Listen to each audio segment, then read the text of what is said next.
welcome to Life Chats with Maggie and Bunny. I'm Maggie. And I'm Bunny. Well, Bunny, we have a special guest with us today. Would you like to tell us about our guest? Absolutely. So we do have John Shearer with us here today. So I'm just going to read a little bit from his website. John Shearer is an outspoken advocate for mental health, suicide prevention, and sharing personal stories.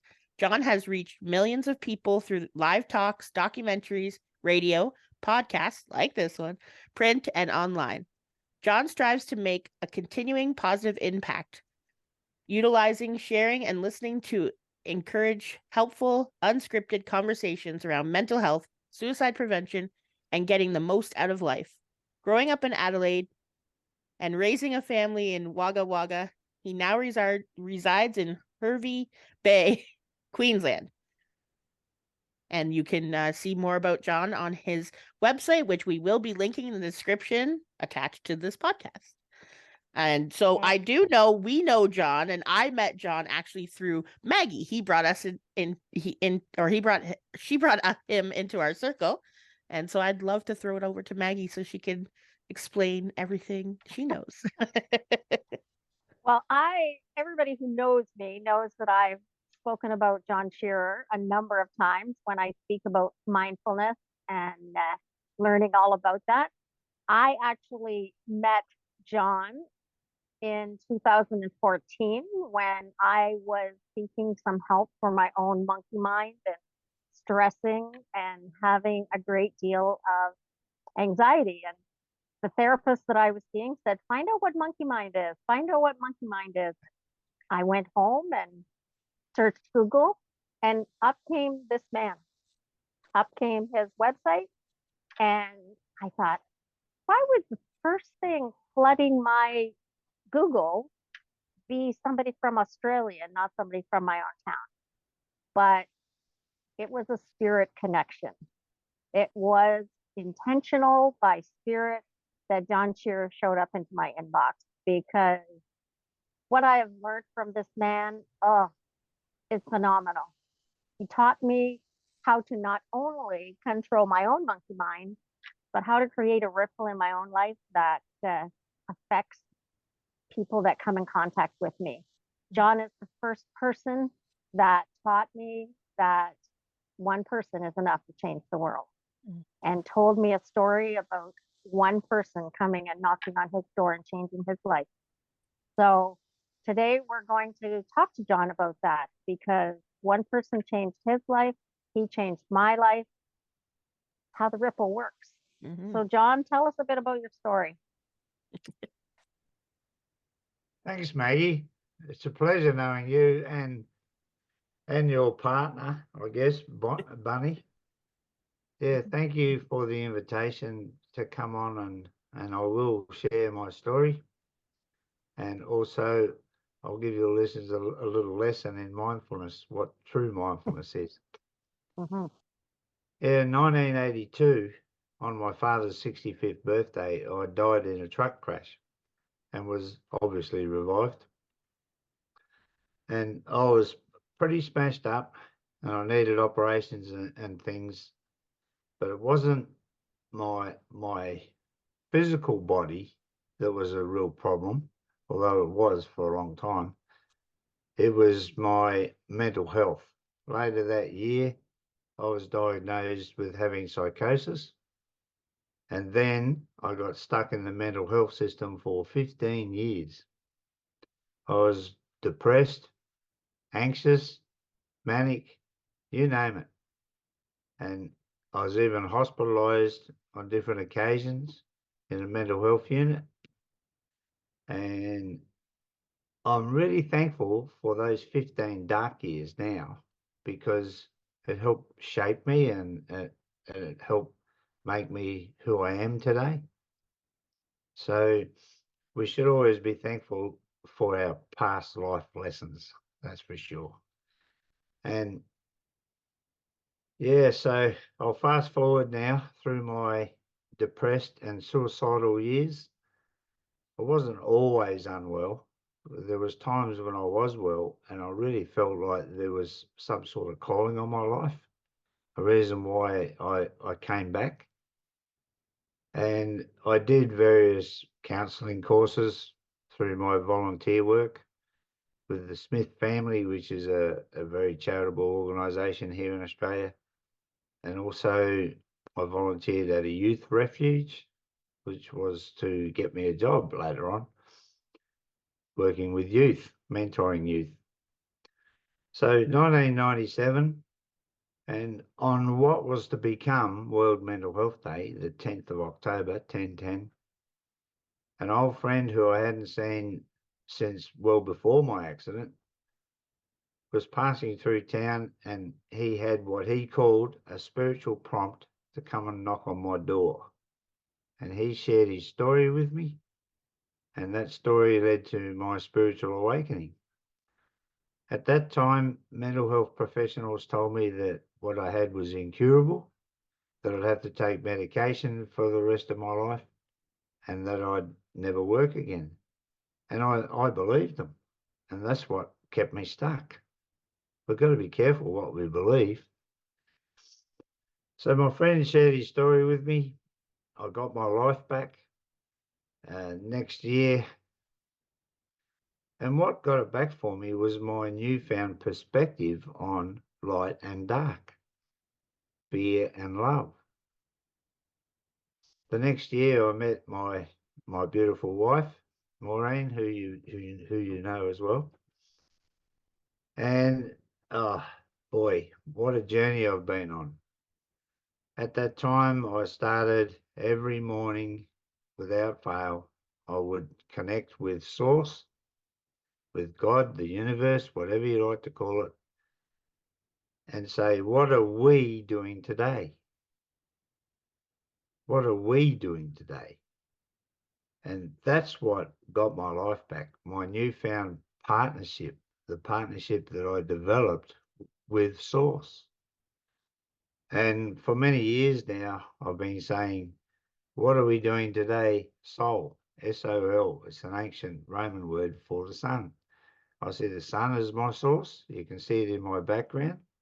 That's where we now live, actually. You'll see a almost 1 kilometre long jetty in the background. And we love Harvey Bay. And yeah, that's Sol in the background. And when I ask that question every morning, I pause my mind and see what drops in. Sometimes it's, no, have a rest today, don't do anything. Or it might be start an organisation, which I did, which you are a part of, or work on my book. I'm working on my 3rd book, actually. Whatever. So it's amazing. I don't plan, because I allow life to come to me. It's just a far better way to live, not in the past, which can make us depressed, or not in the future, which can make us anxious. We just live now, in the present moment. That's where life is. You can't find it anywhere else, only right now. So that's a little bit about my journey. And I just love sharing my story, just like my friend shared his story with me and changed my life. And you've probably heard me say before, it is always my hope that those who are touched by my ripple then start a ripple of their own. And I love the ripple that you two have started with the books and now podcasts. Well done. You're making a difference in the world. We can, and we should. And I really believe that it's the only way the world will change is one person at a time, is by sharing stories. And we've all got a story, and we should share them. Take our masks off, make ourselves vulnerable, because it's like a superpower, vulnerability. When you make yourself vulnerable, it's like giving permission to the other or others to open up.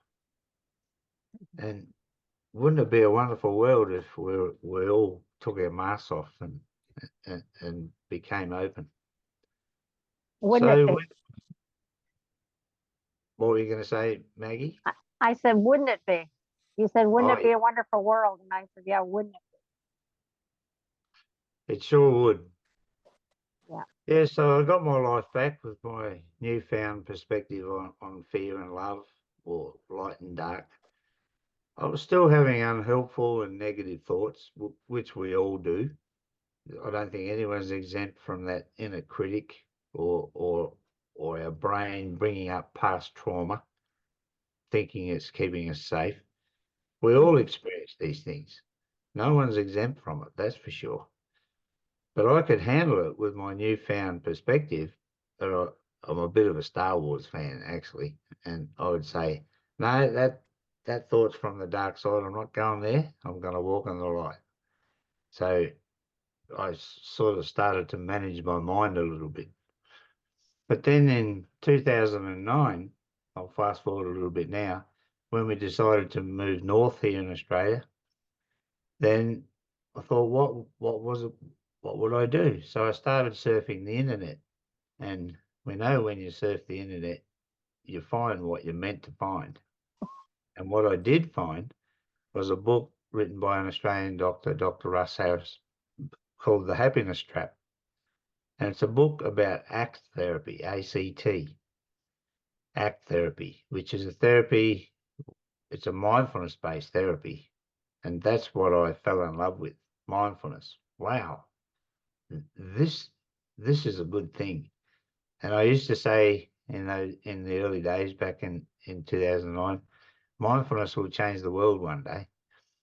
And I decided to start a business called Mindfulness Coach, and started handing out business cards, of course. And invariably people would say, mindfulness, what's that? And of course, that's 15 years ago now. But I can't remember the last time someone asked me that question, because it's become a household name. The world has embraced it, which is fantastic. So now I say mindfulness is changing the world. But do people really understand what a true mindful practice is? So I'm going to explain a little bit about that. But first, I'll just say about ACT therapy, just in case people are curious about that. It stands for acceptance and commitment therapy. Excuse me.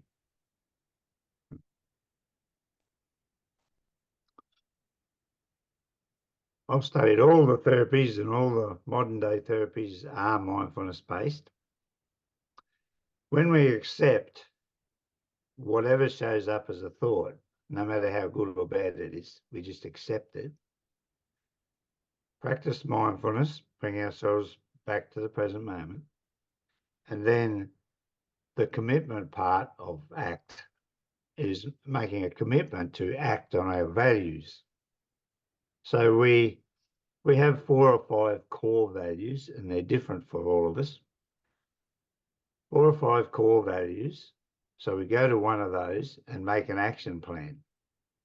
So when the negative thought, for example, or unhelpful thought shows up, then we bring ourselves to the present moment. And then we go to a value and make an action plan. So what we're actually doing is creating new pathways in our mind. We're going from the negative to the positive, or from the unhelpful to the helpful. And it really does work. But it's the mindfulness. Wow. In the background, you'll see my logo, Be Mindful, Pause, Connect. For many years now, I've made that's been my thing. And it's how I've simplified 10,000 hours of study into mindfulness in all cultures, especially the ancient cultures. And I found it in every culture. Sometimes it wasn't called mindfulness, but it was there. Even in Aboriginal culture here in Australia. And there's different dialects around Australia, but a couple of words that I've learned is Dediri in the northern part of Australia, and Ghana, where I was living in northern New South Wales, in Bunjalung language. And in ancient tradition, I guess, or how it's been probably for thousands of years, it's the oldest culture on the planet, the Aboriginal culture. And when people had trauma, like a death in the family, for example, they used to go to the spiritual guru of the tribe, and every tribe had one, sadly missing these days. But they used to go to the spiritual guru and taught Ghana. And Ghana involved going bush into nature and practice deep listening, which is listening beyond our thoughts, which is mindfulness. And when we are in the bush or in nature, and we've all experienced the peacefulness of that, if our mind is quiet enough to listen, not with our ears, nature speaks. We get answers for the things that are on our mind. An animal might run out of the bush, or two birds might land on a branch nearby, and we get sometimes confirmation or affirmation or whatever. And our mind synchronizes with nature. It's a beautiful thing. So be mindful, pause, connect. So I'll just explain that now for your listeners. Be mindful is an instruction that I teach people to use, and it comes from our heart. Because one thing I have learned is that God, the universe, source, whatever, reads hearts, not minds, hearts. And that's why it's really important to have good heart intention. So from the heart, we use the instruction.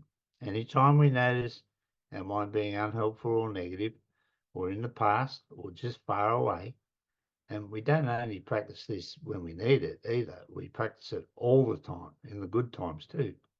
But we use the heart. Be mindful, we tell ourselves. And we gradually put our heart in charge of our mind, because our mind can't be trusted. It can be our best friend or our worst enemy, that's for sure. Be mindful, we tell ourselves. Then we allow that to trigger a pause. It only takes a few seconds. And with practice, we do it in an instant. So we pause our thoughts for a few seconds, and in that pause, we connect. We connect in 3 different ways.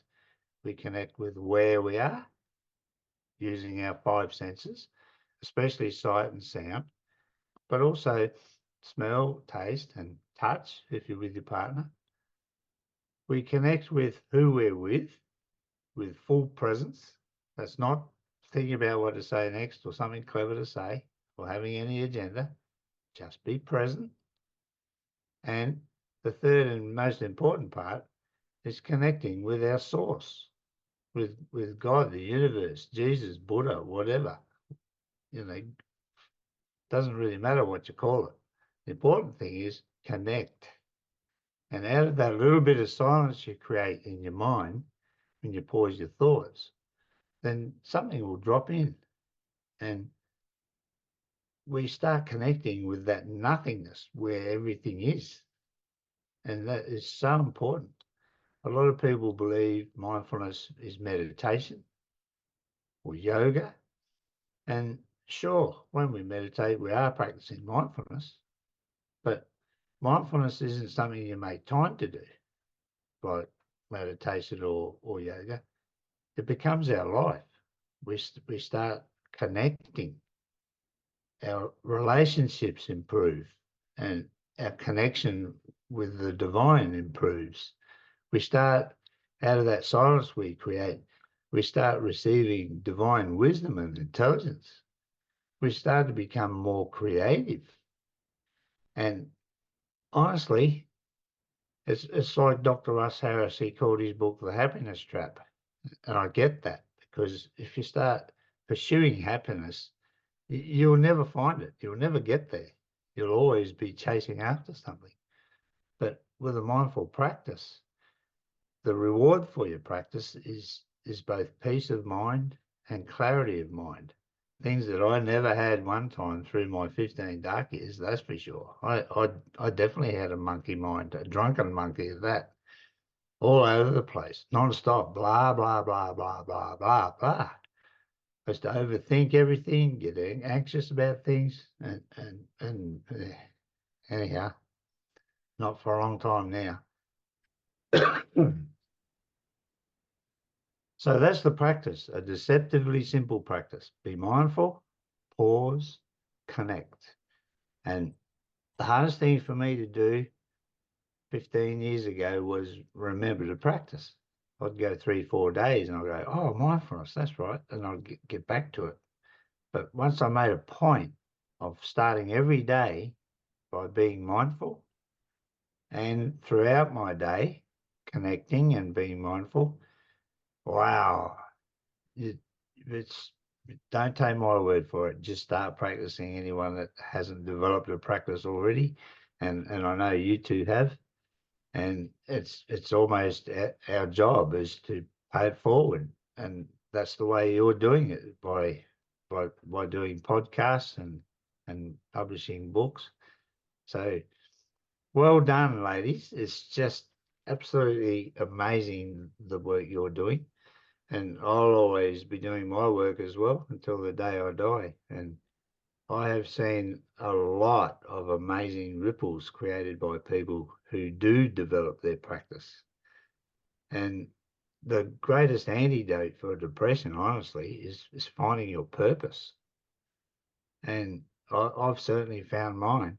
And when you have that sense of purpose, you have a reason to get out of bed. Right. I've seen times when I couldn't see a reason to get out of bed. So I've seen both sides of the coin, that's for sure. So I encourage everybody, be mindful, pause, connect, and keep doing it until it becomes habit. And then you won't need the instruction anymore because it'll become automatic. You'll just pause and connect, and life will not pass you by. That's for sure. Yeah. And the neat thing about the mindfulness practice, which I tell my clients and people that I meet, is it's a practice. You have to do it all the time. It's not something that you ever don't need. It's not something that you ever get so good at that you can put it on a shelf and pack it away there. It's a practice that you have to do all day long, every day that you're alive. And some days it's easier and some days it's harder, but you just keep doing it. And the more you do it, the easier it gets. Absolutely. Sometimes I get people that say, oh, mindfulness, I've tried mindfulness, it doesn't work for me. And I say, tell me about your practice. They don't have one. Right. It's not about knowledge. We can read books, read 100 books and have all the knowledge, but without the practice, it's useless. Yeah. So it's you're about quite practicing it in the dark times as well as in the light time. yes. Yeah, for sure. For sure. Yes. So I did want to bring up, I know for me, the way that I was introduced to you was through Maggie, when she decided that she wanted to, as she said, continue practicing the mindfulness that you had taught, and also like continue your ripple. So share, because all of us, when we find something new that we're passionate about and really can help us, we want everybody to jump on this same, here, this can help you. So that's what she did and created a 52-week long, because your book, Mindful Insights, the Radical Practice for Self-Realization, is a 52-week journey to master your mind. And it is a book that goes through week by week, 52 weeks, like smallish kind of chapters where you do practice mindfulness. And she held a book club for us. There was a group of us that we did that. And I will tell you that while I had heard of mindfulness before and the idea of pausing my mind and connecting and everything, some of the insights that you give in that book were just things I always get stuck on the anger one, on the anger one, because yes, I felt anger, and I knew that when I would be angry, it wasn't a feeling I liked to be in. I didn't like to be in that energy. I didn't like to feel that way. But I just didn't know or understand why I would get angry. And I think you very distinctly explain that in your book. It really is like a sense of control, or being out of control, where, things aren't going the way you expected, people aren't acting the way you expect, whatever the case may be. And that one, like, really kind of stuck in my mind, and the being a closed door or closed minded during those times, like, are what was the, I guess, what was the, like, the reason that you did the book? Like, what was the reason for doing the 52 weeks? Is it important to do it over 52 weeks? Could you read it in a month instead? Like, what would, if you want to just explain a little bit more about your book? And Well, my first book in 2014 was the result of an online event that I created. I called it Mindfulness Day, because we have a day for everything else. I thought, why not mindfulness? So I created a Facebook event and invited Australians with mental suffering, but people from all around the world, of course, joined in. 4,700 people, actually. And I went to the universe and, what am I going to do with this response? So what I did do was make a list of 30 words most to do with mindfulness, and then put them in order. And then every morning I wrote a blog on that word and posted it to the event wall. And I called it Mindful May. So it went all of May. First Sunday in May, we've just had the 11th Mindfulness Day this year. I mean, last year. Yeah. This year will be the 12th. Time gets away, doesn't it? yeah. Sure does. So I posted, my blog, I guess you'd call it, to the wall. And, hundreds of lives were transformed by what I wrote. It was amazing, a life-changing month, which not only changed my life, but it changed hundreds of lives as well. And at the end of it, I announced that I was going to turn that into a book, the little blogs that I shared. And I got 800 emails straight up from people wanting a copy of my book when it was ready. So I got it published. It had 27 chapters in the end, and they were like steps to building your mindful practice, for sure. And then a few years later, I decided to expand that book into 52 emails, 52 weeks, and started offering a mentoring service, which I still offer. And I only charge $12 Australian, which is about the same in Canadian dollars, $12 a fortnight. And people sign up for 26 fortnights, 52 weeks. Because if we're in a bad place, if we've had failed relationships, or we're really depressed, anxious, whatever, it takes time. There's no overnight fix. There's no quick fix. Sure, you can start your mindful practice, and that will eventually fix anyone, for sure. But there's a lot of different aspects, and a lot of things we've also got to get right to be able to become awakened or enlightened, or there's lots of different words for the same thing. So I expanded it into 52 weeks, I call them, not chapters. And that mentoring service was so successful that I decided to turn that into a book, which is called Mindful Insights. And I've got a copy here. That was my first book, which I actually it's not in, you can't buy that anymore. I actually stopped it, but it was called Mindful Actions. And you can see the ripple on the cover, the ripple effect. I still have a few of those, so there are still a few out there. Oh, there's still a few around, and that's Mindful Mindful Insights. insight. Yes. a 52-week journey to master your mind. Yeah. And that one is available on Amazon to purchase, I believe, the Kindle yes, version of that. Is the and I paperback see version available there as well? it's only available from me. Okay. I send it all over the world, actually. Yep. So I got the book printed. I thought that was the best way to actually market the book, was to do it myself. But it is available. Just search John Shearer or Mindful Insights on Amazon, and you can get the digital copy. Yeah.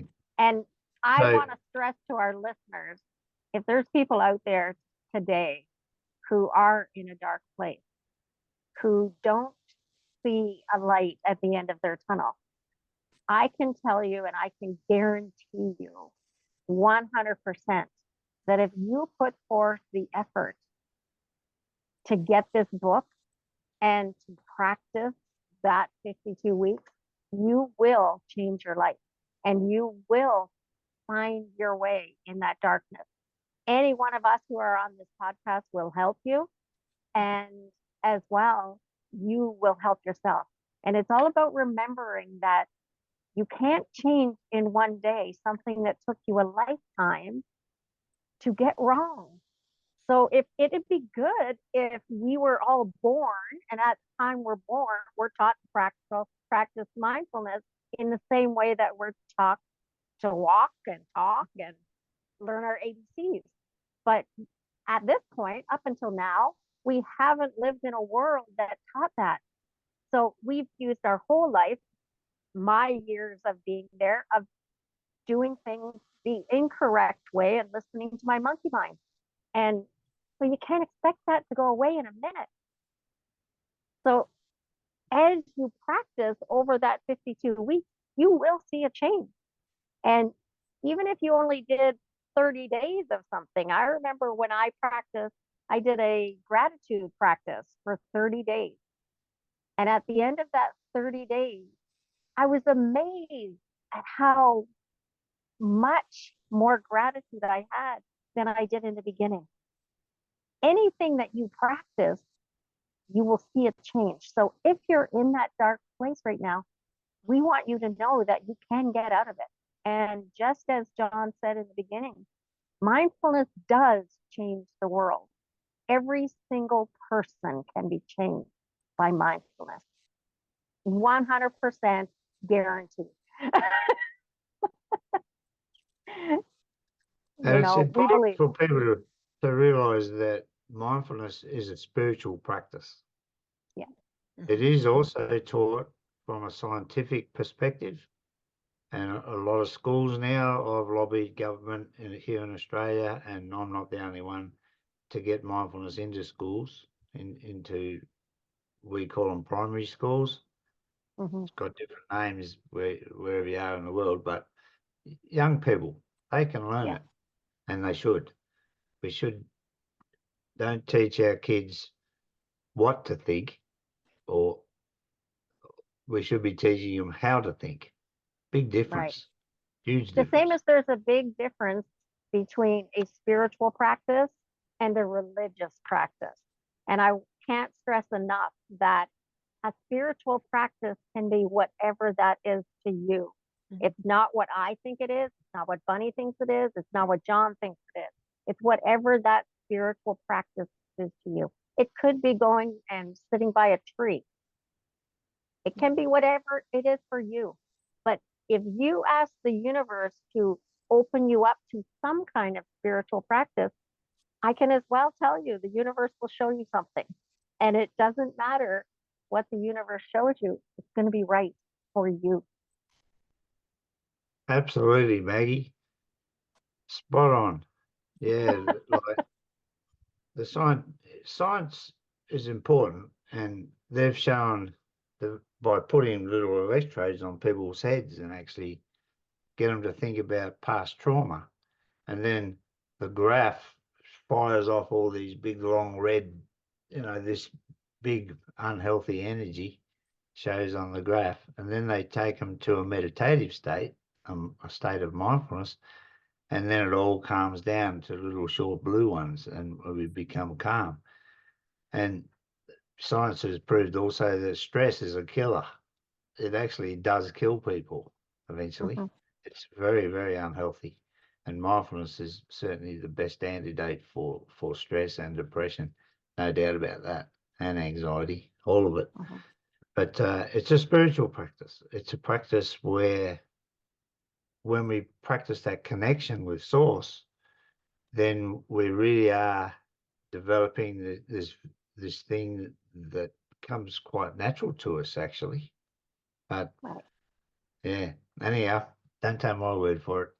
Everyone, get practicing, and your relationships. Well, the relationship with yourself is the most important one. It starts with you, and we can't really even help anyone else until we get ourselves right. That's for sure. That's right. Yeah. So So be thank you mindful. so much, Pause. John, Connect. for joining with us today. And I guess the one thing that I would want to ask you for today is if you could tell somebody who is in that dark place one thing, what would you want them to know? Well, of course, my logo. Be mindful. Pause. Connect. And I'll just share something that happened a little while ago. I got a phone call out of the blue, and this guy said, "Oh, John, you might not remember me, but we met at a bus stop about 5 years ago." And I did recall it, but I asked, where was the bus stop? Sure enough, that was it. And this guy was sitting there deep in thought. He had his head down, and I got a spiritual prompt, and I always follow my spiritual prompts. We all should. So sometimes they don't make sense. I go, I'm not going to do that. Well, why? But I've come to realize years ago that it's not about me, it's about them. So I followed my spiritual prompt, introduced myself, and actually gave him a card and just explained, be mindful, pause, connect. I spent probably 5 minutes with him. Anyhow, he rang me out of the blue to thank me for saving his life. He didn't tell me on the day, but he shared with me that he was planning to end his life that afternoon. And that just gave me I got it again, spiritual buzz. People call that goosebumps sometimes, but it's a spiritual buzz, make no mistake. So, follow our spiritual prompts. And even just recently, we do market stalls here in Australia. We sell singing bowls, and Maureen, my wife, and I, we do sound therapy using ancient instruments, gongs and cymbals and chimes and singing bowls. And this guy was walking towards my stall, and and as he got there, I got a prompt to say, "Do you know I've been so depressed I was suicidal?" That was the first thing I said to him. I didn't know him, and sure enough, he opened up, and he was suicidal. So why did I get that prompt? It's because we're all connected, and when we develop a mindful practice, we also develop an intuition. And it's a soul or spiritual intuition as well. And we've all got this capability. You don't have to have any special talent or gifts to develop this. Just develop your mindful practice, and it's just one of the thousands of benefits, honestly. Yeah. For sure. Bunny, do you have anything you'd like to add? I'm going to add, just for listeners that are out there, if you can't reach one of us, if you are in a crisis, if you are, feeling like you are going to harm yourself or in some way harm another, to reach out. There are resources. I actually just learned of a phone number that is nationwide in Canada. I'm not sure if they have the same thing in Australia, but we have, just like you could call 911, you can call 988. That's 988 on your phone, and 24/7 you can reach somebody out there for mental health or suicide prevention to kind of help you out. We do have to say that there are a bunch of resources out there. There are people that are like John, Maggie, and I who are also out there that you can reach out to. I do know that, in times of crisis, sometimes we do have to go to somebody to kind of help us through that. So I do want to make sure that that is set out there as well. We would all advocate for that as well. Whatever you have to do to get you through to tomorrow, you know, to the 5 minutes from now, because you always have hope, right? There's always hope for you out there. So in crisis, reach out. And then once you can, you know, reach out to John or something, you can then try to get yourself so you wouldn't be in crisis again another time. That's so right, for sure. And those crisis situations happen a lot of times out of your control. Right. And don't feel bad about it when you're in those situations. And when you do get those connections, to pay attention to them. You know, I can tell of a story as well. Like one time I woke up in the middle of the night, I get up to go to the bathroom, and when I came back, I picked up my iPad. I felt I need to pick up my iPad. I picked up my iPad, and there was somebody on Facebook asking for help, that they were at the end of their tether and they just needed somebody. Is there anybody out there who can help me? And yes, I messaged and I said, you are loved. You are not alone. Never are you alone. There are always angels, guides, and ancestors out there ready to help you. So reaching out, whether you reach out to one of those numbers for the connecting help, whether you just reach out to an anonymous peer support group, whether you just connect inside and ask angels to help you, God, source, whatever it is, that support is there. And you know, please know that you are never alone and you are always extremely loved. So thank you so much, John, for joining us today. And we will post your information within this podcast, so people know how to get a hold of you. Yep. And, you know, just remember, it doesn't matter where you are in the country. We're all connected. Or in the world. You know, everywhere in the world. We are all connected. Yeah. Thank you so much for joining us. Thank you, John. So, Bunny, Okay. you go ahead. Tell everybody where to find us. So you know where you can find us, everywhere that podcasts do get put out. So Spotify, Amazon, Google, Apple, all of those podcasts, as well as our YouTube channel and on Facebook, on our Facebook page. It is every Monday that we put out our podcasts, Life Chats, at 11 a.m. And we are doing more guests in the future. So thank you very much, John, for joining us. Thanks, Bunny. Thanks, Maggie. Bye, Have a great everybody. day. Bye. Love you. Bye. Bye-bye.